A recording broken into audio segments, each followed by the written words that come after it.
Terima kasih Pak Ketua Pimpinan Komisi 3, Bapak Ibu anggota Komisi 3 yang saya banggakan, Bapak Jaksa Agung, Wakil Jaksa Agung, Pak Kajam, dan para Kajati dari seluruh Indonesia yang saya banggakan. Saya juga menyampaikan profesiat kepada Pak Jaksa Agung periode lalu yang saat ini pada pemerintahan Presiden Prabowo juga dipercaya menjadi Jaksa Agung. Ini berarti punya prestasi lah. Yang kedua, saya tadi mengikuti perkenalan para Kajati. Ada beberapa yang perempuan,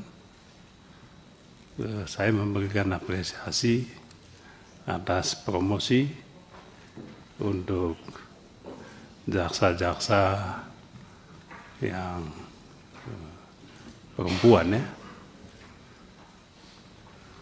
Tapi sempat saya bertanya, mengapa tidak ada yang di depan ini Pak? Di depan semua laki-laki, atau mungkin saya punya mata agak tidak jelas begitu, mungkin ada yang semua laki-laki ya kalau saya tidak salah. Ya kalau di sini, di sana Pak. Mohon maaf, saya kalau pakai kacamata saya bisa lihat dengan jelas, tapi kacamata kadang-kala berat sekali kalau membawanya. Yang kedua, saya ingin menanggapi kasus yang dengan spesifik disebutkan di sini. Apa yang sebetulnya saya butuhkan, dan saya yakin ini juga dibutuhkan oleh publik, adalah penjelasan yang lebih komprehensif mengenai kasus-kasus yang ditangani oleh Kejaksaan Agung selama ini, baik kasus pada tingkat penyidikan maupun pada tingkat penuntutan. Mohon maaf sekali, kita periode yang lalu memang tidak punya cukup waktu untuk bisa berinteraksi, bisa melakukan tanya jawab, dan lebih dari itu kita memohon dan meminta pertanggungjawaban. Saya rasa pertanggungjawaban itu penting. Pertanggungjawaban atas apa yang dilakukan. Apalagi ini menyangkut hak asasi manusia, menyangkut tindak pidana korupsi dengan tingkat kerugian negara triliunan rupiah. Saya mulai misalnya dengan kasus tindak pidana tata niaga komoditas timah, PT Timah. Disampaikan tadi bahwa kasus ini sudah sampai pada tingkat penuntutan, tapi juga penyidikan. Jadi ada yang pada tingkat penyidikan, ada yang pada tingkat penuntutan. Kasus timah ini. Ada dua fenomena yang muncul ketika Jaksa Agung menangani kasus timah. dan kami mohon penjelasan. Yang pertama adalah, kalau bisa kami dijelaskan apa ceritanya kantor Kejaksaan Agung itu dikepung oleh pasukan coklat atau Brimob, pasukan Brimob. Sampai saat ini belum ada penjelasan. Hanya muncul berita di publik, kemudian bersalaman lalu selesai. Tapi apa peristiwa yang sesungguhnya? Publik ingin mendapatkan penjelasan yang sejelas-jelasnya. Saya yakin Pak Jaksa Agung tidak punya keengganan untuk menjelaskan ini. Kalau pada periode yang lalu enggan menjelaskan itu masuk akal. Tapi di era baru ini saya yakin keengganan itu tidak ada lagi. Oleh sebab itu inilah momentum yang pas bagi Jaksa Agung untuk menjelaskan ini selengkap-lengkapnya. Yang kedua yang berkaitan dengan kasus timah, yang pernah saya dalam rapat periode yang lalu di tempat ini, ada nama yang disebut-sebut sebagai tokoh utama dalam kasus timah ini. Tetapi tidak ada ujungnya. Tiba-tiba sudah sampai di tingkat penuntutan. Bahkan sudah sampai di persidangan. Nah, saya tadi membaca laporan Pak Jaksa Agung, masih ada pada tahap penyidikan. Saya menduga yang saya sebut-sebut tadi akan berada pada tahapan ini. Ini dugaan saya juga tidak tahu. Kami menunggu, kami memantau, dan kami selalu mendoakan Pak Jaksa Agung supaya tetap sehat, kuat, dan punya keberanian. Keberanian itu yang penting Pak Jaksa Agung. Dan Bapak punya keberanian itu. Yang kedua, begitu Pak Jaksa Agung, Kejaksaan Agung, maksud saya, menetapkan salah satu menteri, ex-menteri di Kementerian Perdagangan 2015-2022, saya menyatakan salut. Dan kami mendukung penuh itu. Silakan lakukan. Tetapi ada pertanyaan publik,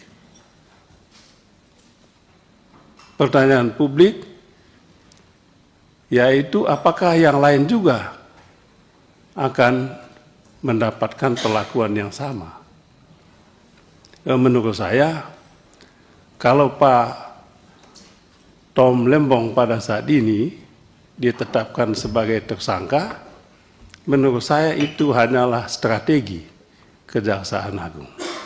Berarti yang lain-lainnya siap menanti peristiwa yang kurang enak itu. Jadi saya punya positive thinking. Dan menurut saya itu strategi yang tepat. Sebab yang lain-lain itu agak sulit kan Pak Jaksa Agung. Mungkin itu yang gampang. Kita mulai dari yang gampang, jangan mulai dari yang sulit. Saya teringat dengan Pak sahabat saya ini, mantan Kajati, ketika saya masih SMA dulu.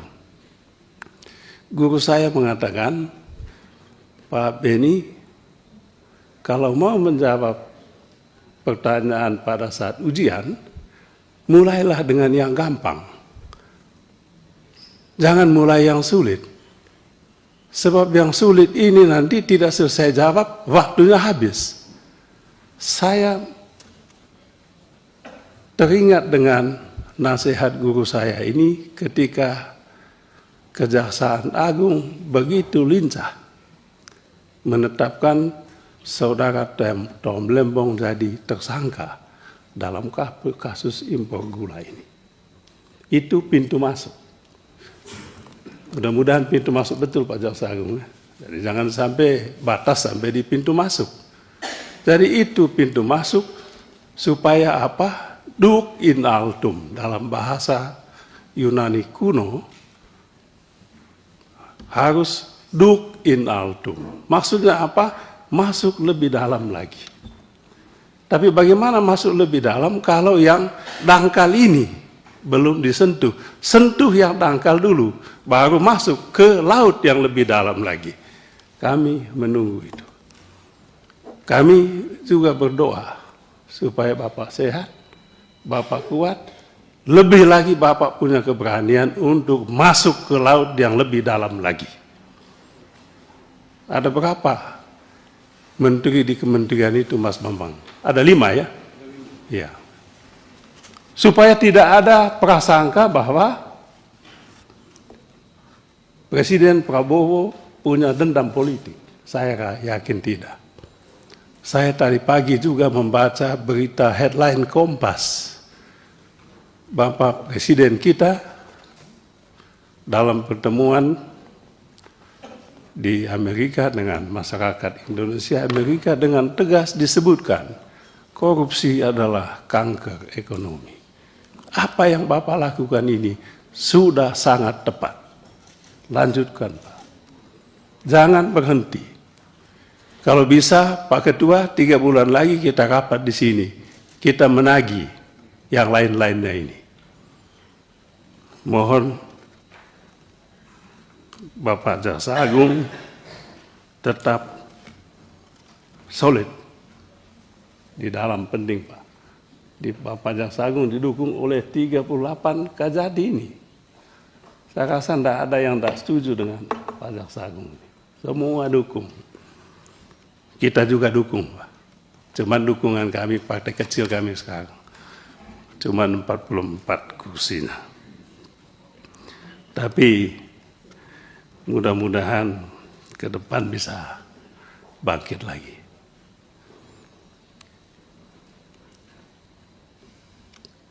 Kemudian yang ketiga, Pak.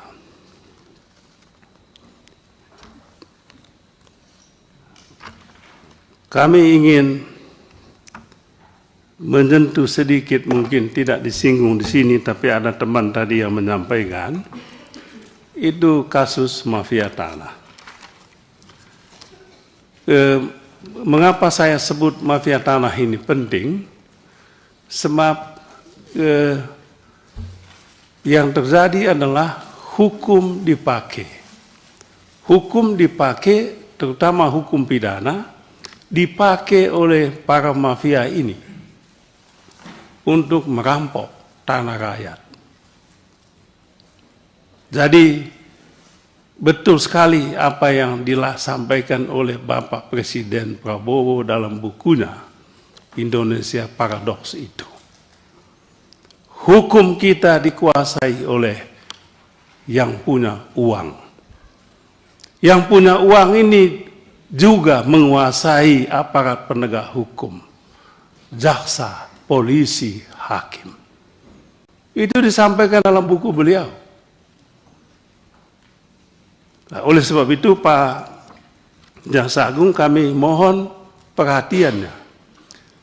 Pasal tentang pemalsuan, pasal tentang memasukkan akta dokumen palsu dalam akta resmi, itu dipakai oleh aparat penegak hukum di tingkat penyidikan. Untuk apa? Sekedar untuk menyatakan bahwa dokumen ini palsu, tapi tujuannya itu adalah ingin mengambil alih properti pihak lain. Dengan cukup mendapatkan putusan di pengadilan bahwa dokumen ini tersangka, terdakwa telah melakukan tindak pidana pemalsuan dokumen dengan hukuman hanya sebulan. Bagi mafia tidak penting hukuman sebulan atau setahun. Yang penting adalah putusannya, bahwa yang bersangkutan terbukti melakukan tindak pidana pemalsuan. Dan itu kemudian dijadikan alasan novum untuk kemudian mengajukan PK lagi untuk kasus perdata yang sudah jelas-jelas ada pemenangnya. Ini cara kerja mafia ini, Pak. Kemudian yang terakhir, Pak, ini tadi juga disinggung soal temuan 1 triliun itu. Di sini disebutkan telah dilakukan penyitaan uang. Ini mohon Pak Jaksa Agung memberikan penjelasan, kalau bisa segamblang mungkin, uang 920 M ini uang dari apa sebetulnya? Asal usulnya uang ini apa? Siapa yang memberi uang ini? Untuk kepentingan apa? Kalau bisa dibuka, Pak. Kalau Bapak membuka ini luar biasa, Pak. Bapak adalah pahlawan hukum di Republik ini. Jadi jangan sampai ini dipetieskan. Jangan sampai kasus ini begitu saja menguap. Pak Jaksa Agung, ini momentum Bapak untuk tunjukkan bahwa Bapak betul-betul ingin menegakkan hukum. Hukum tidak tajam ke yang kecil, yang lemah, tapi tajam juga ke yang punya kuasa uang dan kuasa yang lain-lainnya. Ini yang bisa saya sampaikan, Pak Jaksa Agung. Sekali lagi kami mendukung penuh, Pak. Lanjutkan prasangka politik biasa. Yang penting Bapak harus tunjukkan bahwa prosedur hukum untuk tegaknya keadilan Bapak tegakkan. Sekian, terima kasih. Terima kasih Pak Beni. Nanti yang mau sholat asar mungkin kita saling bergantian saja ya, biar nggak perlu break. Kita mulai dari pimpinan dulu ya, pimpinan ada yang ingin disampaikan, nanti habis itu kita muter lagi. Pak Jaksa Agung ini karena banyak yang baru, jadi memang harus mau memberi masukan ke Jagung nantinya. Dari Bu Sari silakan.